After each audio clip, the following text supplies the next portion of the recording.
Black Mountain Institute at UNLV is celebrating its 20th anniversary, and you're invited to free literary programming all year long. Wow.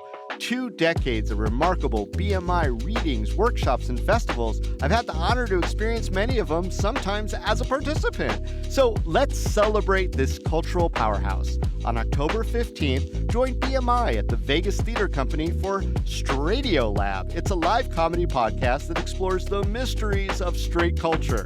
Then, on November 18th, comedian Maz Drabani will be in conversation at the UNLV Student Union.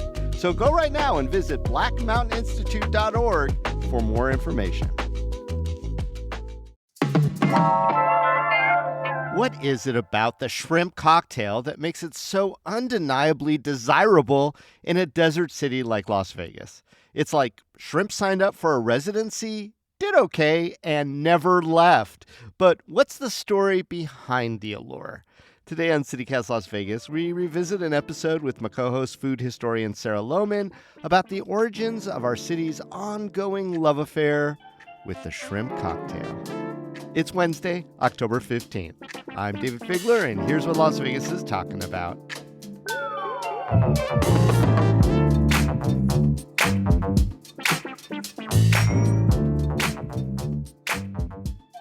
Sarah, what in your mind makes the perfect shrimp cocktail? Dayvid, I have never eaten shrimp cocktail in my entire life. Oh, my God. All right. Thank you for being here. It was a great interview. Listen, but you are like literally our food historian for this whole city. Why don't you eat shrimp? I just don't like shellfish. I'll go for an oyster now and again, but I think it's in part because I grew up in Ohio, like not by an ocean. I always try it again, but I'm not quite into it. It also might be because I haven't taken the super taster test, but I have a very sensitive palate, and so fishy things sometimes kind of put me off a little bit. But and I don't like the texture. And these are personal things. I don't want to. But besides that, shrimp cocktail seems great. It seems great. So this is a question for you, Dayvid. In your mind, what makes the perfect Las Vegas shrimp cocktail? What elements does it have? Oh, well, thanks for throwing it back on me. I do appreciate that. And I have eaten my weight in shrimp cocktail times 100 in my lifetime, for sure. Here's where I come down on shrimp cocktail. It has to be super, super cold. Yeah. If it is not That's like unsettling icy, if it's warm. I am red flagging the hell away from that thing. Yeah. Okay. 2, I am a texture person too. It has to have a crispness, and I'm going to tell you, it has to come with a sauce that blows my mind. Something that is very horseradish forward. I'm old sucker school. I like it in a cocktail glass. Sure, keep it right? classy. I don't not a like it cup. when it just shows up on a plate. Oh, even worse. And I'm one of those people. You want some depth to it. You want to poke down into it. I do. I want to see quite a few on there. I want them to be pretty big. I don't like the tiny guys, you don't like the although little I get ones. it. So you want a jumbo. There's a place for the little guys, but I do like the big ones. And here's the weirdest thing of all, and I don't understand this myself. I want to see shredded lettuce in that cocktail glass. And Sarah, I don't know why. But it doesn't seem right if it's not there. Well, okay, so I've learned that I think that good food history research is a combination of like hitting the books and tracking things down, but also just talking people, especially if it's a food within someone's memories, right? So your ideas of like what it should be in Vegas is equally important to any research that I've done on old school recipes. Oh. It's just facts, baby. No, I appreciate that. And here's the thing is my dad was a gambler. My mom was not a great cook. That made an equation where a lot of our meals were in casino coffee shops in my youth. And because they were comped, which is, like net, not the best because that meant my dad lost a lot, we could order whatever we wanted. And we often would go to the shrimp cocktail. So I've had very fancy takes on food between shrimp cocktail and prime rib and like the big baked potatoes with all the fixins as a kid, which is food that I probably shouldn't have been eating. I mean, but that's what we had. It's also something that I just kind of was thinking about. What fascinates me about shrimp cocktail in Las Vegas is the high-low of it all. Like there's the famous 99-cent, but even before that 50-cent version. But then also that's something you're going to see on a starter at our steakhouses too. Yeah. Yeah. And so I guess I want to get into the history and how it became part of Vegas lore. Let's start from the start. Why is it even called a cocktail, a shrimp cocktail? Right. Why not just shrimp with dip? Yeah, so I will say this. At the turn of the 19th century, so 200 odd years ago, cocktail referred to one specific. I know you love it when I go all the way back, David. I saw the delight on your face. We're going all the way back. There was absolute delight. 220 years ago, a cocktail was a specific drink that was liquor of your choice, bitters, water, and maybe sugar. Okay, and Sounds good. Yeah, delicious. It's an old fashioned is often what it's called nowadays. Mm-hmm. But so by like the 1830s, cocktail referred to any mixed drink. And then pretty shortly thereafter, like not just any mixed alcoholic drink, but like any variety of mixed beverage. And then Oxford English Dictionary says that 1868 is the first documented use of a cocktail to mean a mix of things. Like we actually use the word cocktail to say like, all kinds of like it's a real cocktail of anger and sympathy. Like, you know what I mean? That describes this podcast. Yeah, exactly. Okay. So really that word cocktail just means a mix of things, and it gets applied to different foods. Like fruit cocktail seems to be the earliest. It's mentioned in print starting in the 1870s. Oyster cocktail really predates shrimp cocktail in terms of a seafood dish. We see that by the 1880s, and then we start to see shrimp cocktails by the 1890s pretty commonly. So it's just an evolution of that word. Some people say it's because fruit cocktails used to have alcohol in it, or they say it's during prohibitions. They're making a joke. And there is a little bit of a play on words since shrimp cocktail can be served in like a fancy cocktail glass. But I do believe that the word cocktail used to mean a mix of things came long before reassociating it with alcoholic drinks. And so when we're talking about a mix of things, obviously there's the shrimp. Yeah. So what's the mix? Is it going to be the sauce? Is it going to be this like crazy obsession I have with the garnish of shredded lettuce? Is it the lemon? What's the mix that makes a cocktail? I think it's the most important element of a shrimp cocktail is the sauce. But even that has quite a bit of variation. Sort of the earliest recipe that we're looking at that's in the shrimp cocktail universe is called Shrimps and Tomato Catsup. It's from 1901 from the Picayune Cookbook, which is a New Orleans cookbook. Okay, so now we're only 120 years in the past. I love how we're moving through time. Zoomed we're like forward. Marty McFly and... Yeah, that's how food history works, essentially. I mean, basically, and this is a take on an oyster cocktail, essentially. These sort of cold seafood dishes in a spicy tomato sauce really seems to evolve from, unfortunately, my sources say Cajun/Creole, and as Kim Owens of Main Street Provisions will tell you, those are two very different things and very different people. But also, just side note, they have a great shrimp cocktail. They do, there. And it's because of Kim Owens' Cajun roots there. Got it. Okay. The idea of spice plus tomatoes plus seafood, this seafood is a way of life along the coast in Louisiana, but also it's a way of life along the coast in West Africa. So there is definitely a connection with the West African cooks that for a large part trafficked into that area, making a lot of like spicy stews with tomatoes and chilies, and that turning into sort of a cold seafood dish originally with oysters and then with shrimp.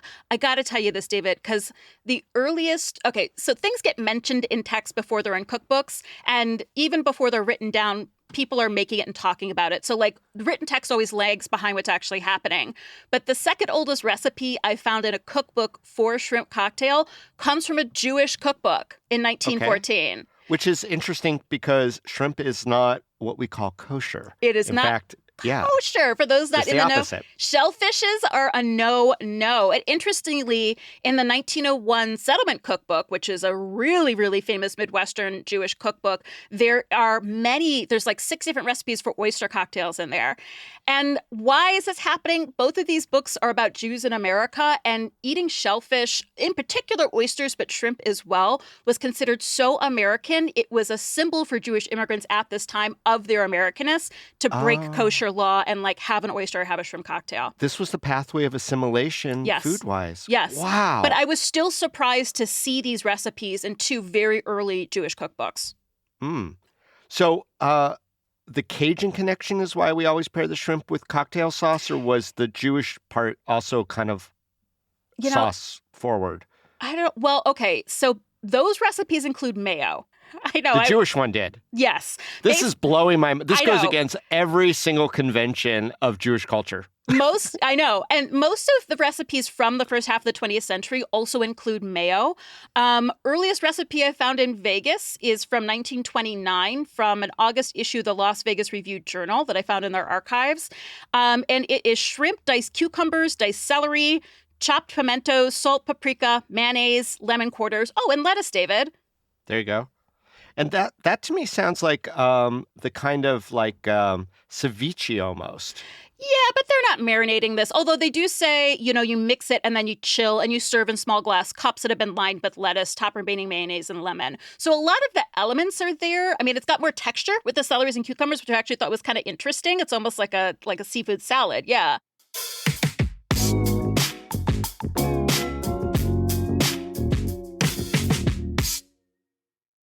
Hi, I'm Michael Ziviak, Chief Revenue Officer of CityCast. Why do most of us want to learn a new language? It's because we want to speak it out in the real world with real people. Babbel gets you there fast. My daughter's a senior in high school, and after she graduates, we're taking a father-daughter trip to Spain. I know, she's spoiled, but that's on me. I'll be honest, my Spanish right now is pretty much tops out at "Donde está la biblioteca?" But when we get there, I want to actually talk to people, order food, and really connect with the locals, not just stumble through the basics. That's why I'm starting with Babbel. Learning a language with Babbel is all about small steps, big wins, and progress you can actually track and feel. And with how busy things get here at CityCast, I love that Babbel's bite-sized, 10-minute lessons fit perfectly into my day, whether it's between meetings or while I'm having coffee in the morning. I'm really excited to start picking up real-world Spanish before our trip so we can experience Spain in a more meaningful way. Right now, Babbel has a special deal for our listeners. Get up to 55% off your subscription at babbel.com/citycast. That's BABBEL.com/citycast for up to 55% off. Rules and restrictions may apply. Gracias and adios. So when does it show up in like Las Vegas, which is, I guess, the foundation of our lore?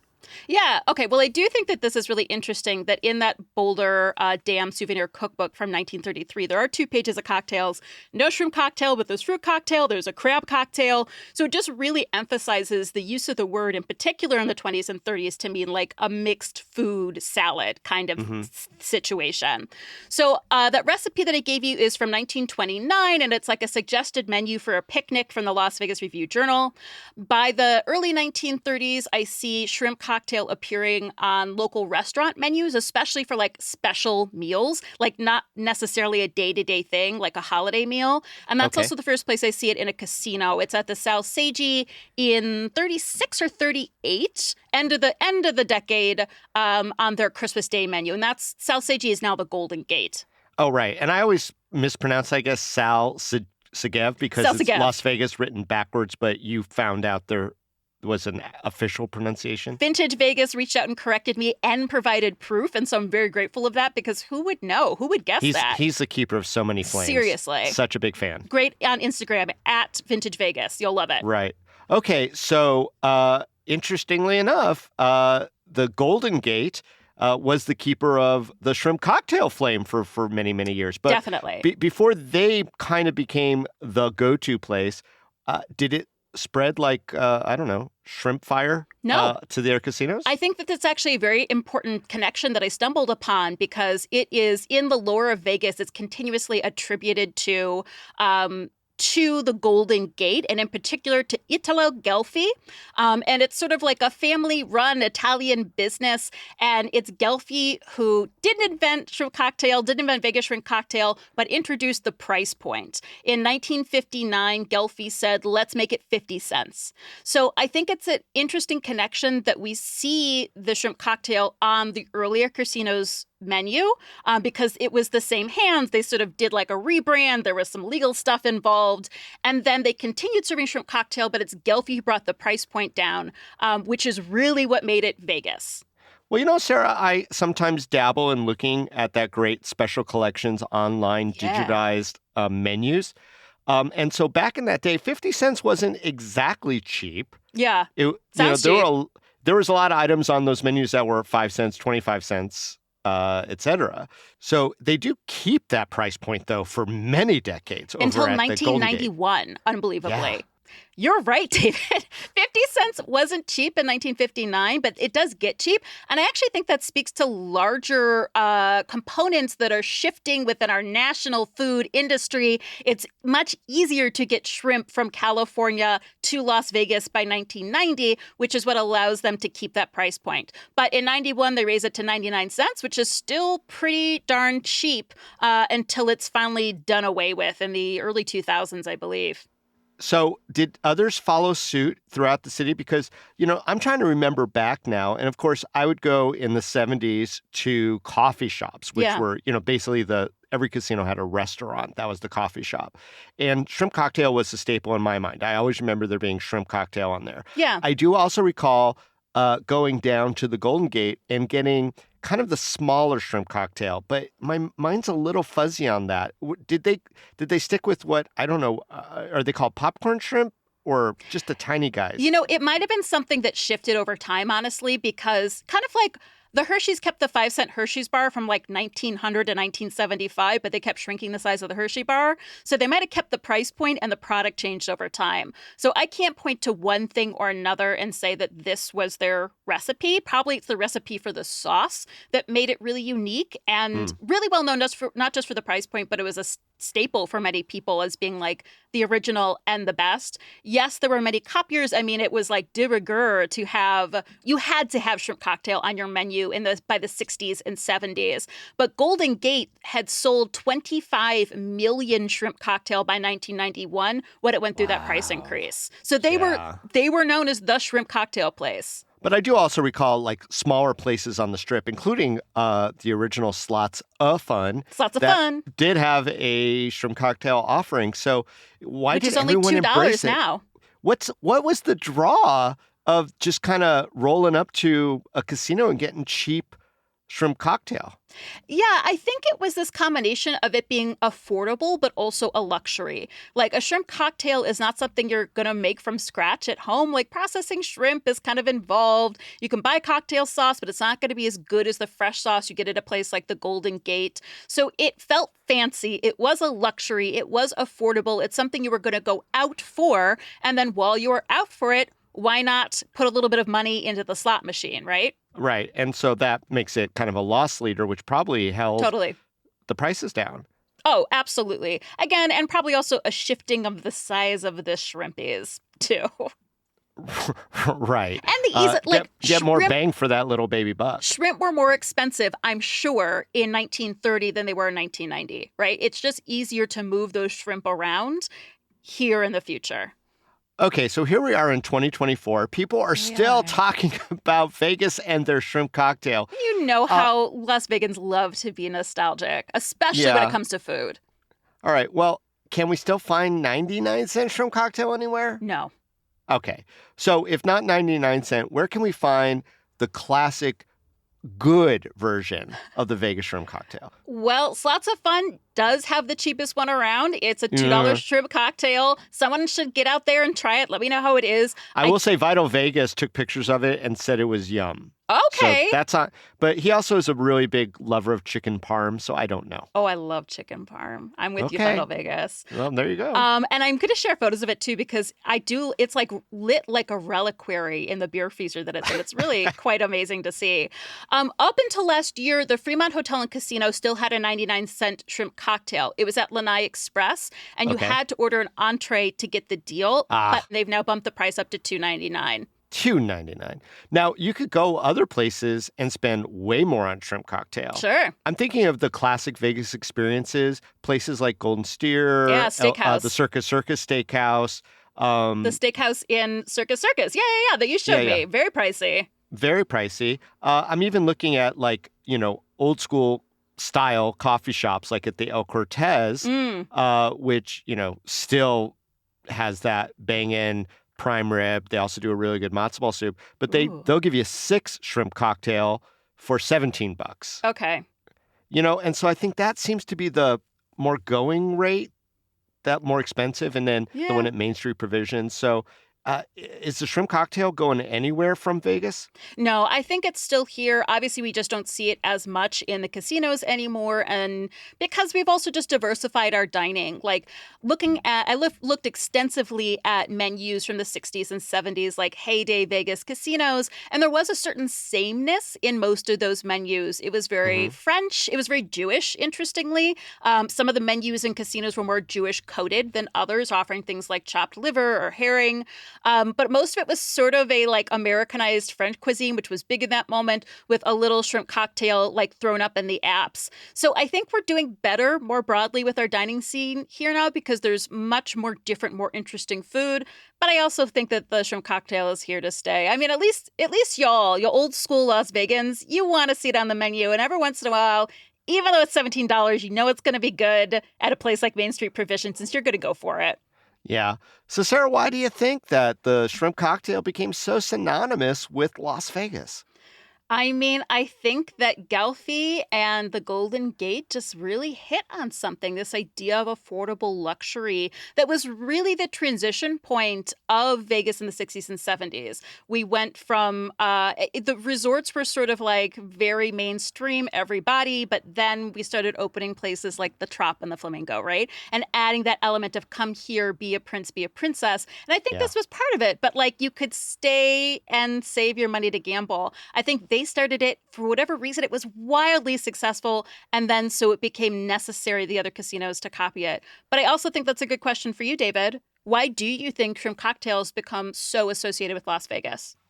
I think you really hit on it, Sarah. It's kind of like, what's the easiest way to appear to be classy, even if you're not really there yet, if that makes sense? Yeah.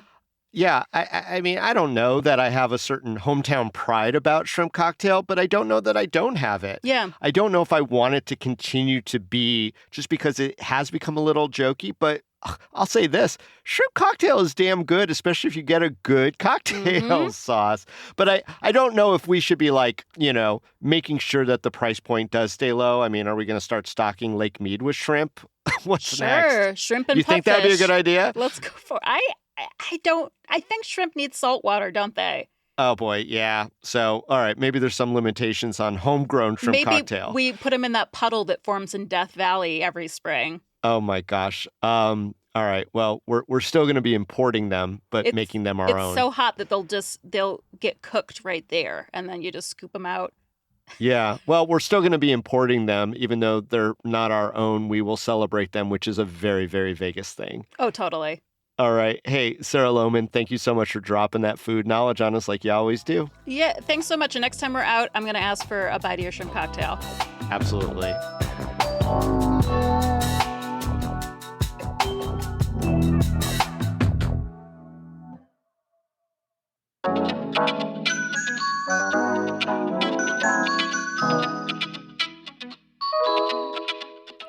That's all for today here on CityCast Las Vegas. If you enjoyed the show, go tell a friend. You can also rate our show. Go on there right now and do the little stars for us. Thank you. Leave us a review too, and subscribe to our morning newsletter. Don't forget, you can support this show and get some great perks by becoming a CityCast Las Vegas neighbor at membership.citycast.fm. We'll be back tomorrow morning with more news from around the valley. Till then, stay lucky.